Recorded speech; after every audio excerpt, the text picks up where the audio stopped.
नमस्कार दोस्तों। मैं हूं सीएस गौरव अग्रवाल और यह है गोल्डन मार्केट लाइव। पिछली बार दोस्तों हमने डिस्कस किया था कि मार्केट पहले से ही इवेंट्स को लेवल्स के जरिए आइडेंटिफाई कर लेता है कि मार्केट किस डायरेक्शन में जाने वाला है। जैसे मैंने पहले भी कहा था कि हम उसी डायरेक्शन में होते हैं जिस डायरेक्शन में मार्केट जाने वाला होता है। इतना बड़ा हम लोग दावा पेश कर रहे हैं, वो किस बेसिस पे कर रहे हैं, मतलब किस बेसिस पर हमें लगता है कि मार्केट अब बुलिश है, कब बियरिश है।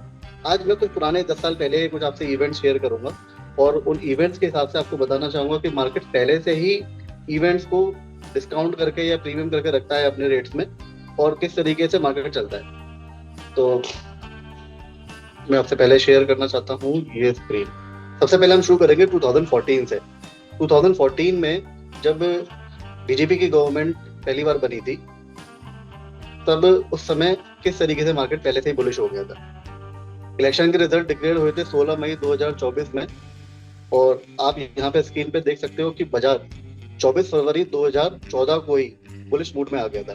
बाजार ने पहले ही आइडेंटिफाई कर लिया था कि मार्केट यहाँ से बुलिश है। उस समय बैंक निफ्टी के लेवल 10,000 के आसपास हुआ करते थे। जब तक इलेक्शन के रिजल्ट आए तब तक बाजार 12,800 हो गया था और इलेक्शन के बाद बाजार 15,000 हो गया था। यानी बाजार लगभग 50% बढ़ा और पहले से ही रिकॉग्नाइज कर लिया था बाजार ने कि बाजार बुलिश रहेगा। इसी तरीके से अगला इवेंट हम आगे चलते हैं। अगला इवेंट हमें मिला 2016 में। जैसे एक बड़ा इवेंट की बात करूं तो डिमोनेटाइजेशन की बात करता हूँ। उस इवेंट से पहले मार्केट को कैसे पता था कि मार्केट गिरने वाला है, क्रैश होने वाला है। तो वहीं पे हम लेवल्स दोबारा देखेंगे कि मार्केट पूरा बुलिश था 2015 तक, अगस्त तक 2016 तक बुलिश था, सितंबर तक भी बुलिश था।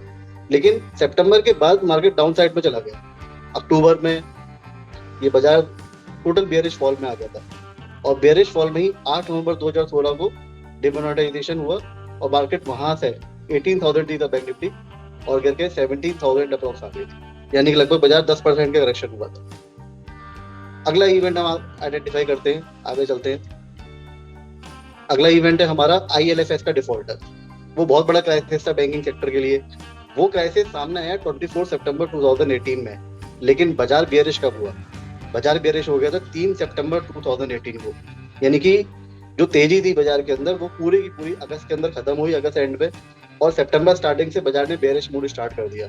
क्राइसिस हमारे सामने आई 24 सितंबर को, यानी कि इवेंट से पहले ही बाजार, उस समय बैंक निफ्टी जैसे 27,000 थी और इवेंट के बाद बैंक निफ्टी 24,000 हो गई। यानी कि लगभग 20% बाजार गिरा था।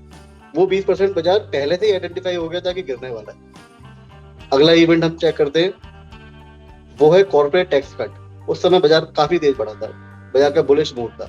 लेकिन वो बुलिश मूड आइडेंटिफाई कब हुआ? ये हो गया था सितंबर 2019 में। तो कॉर्पोरेट टैक्स कट आया अक्टूबर 2019 में। उससे पहले बाजार लगातार गिर रहा था। यानी कि जब बाजार यहाँ से रिवर्स हुआ तो किसी ने नहीं सोची होगी बाजार दोबारा बढ़ेगा, लेकिन क्योंकि लेवल्स बाजार ने ब्रेक किए थे, फिर से बुलिश मूड बना था। और वहीं से अगर मार्केट आप देखोगे तो बैंक निफ्टी 28,000 से और 32,000 तक, यानी कि लगभग वही 10 से 15% मार्केट बुलिश साइड में गया था। फिर बाजार में बहुत बड़ा क्रैश आया, कोविड का क्रैश आया।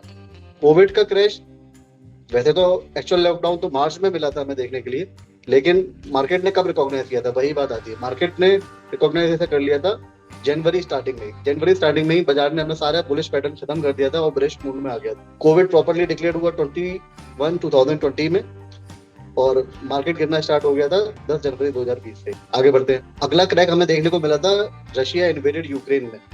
वो हुआ था इवेंट 24 फरवरी 2022 में।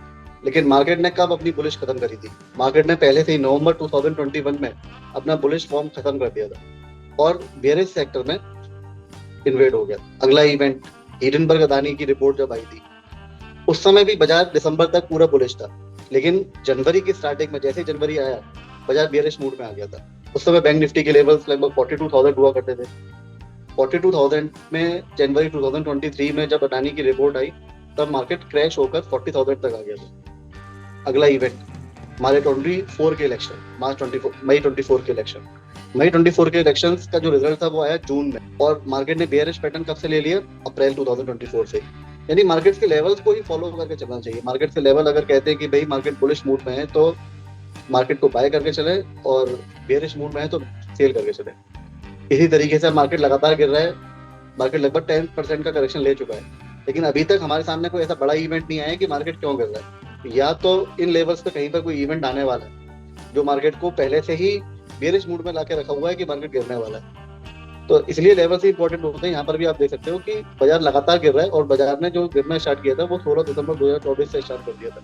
गिरना स्टार्ट तो खैर अक्टूबर से ही हो गया था, अक्टूबर को ही सारा बुलिश पैटर्न खत्म हो गया था, लेकिन प्रॉपरली दोबारा से उस फ्लो को इसने पकड़ा 16 दिसंबर के बाद से, और बाजार वहां से लगातार गिर रहा है। लेवल्स ब्रेक हुए, सेलिंग मूड में आना चाहिए था। जिसके पास इक्विटी इन्वेस्टमेंट है उसको हेज करना चाहिए अपने फंड को।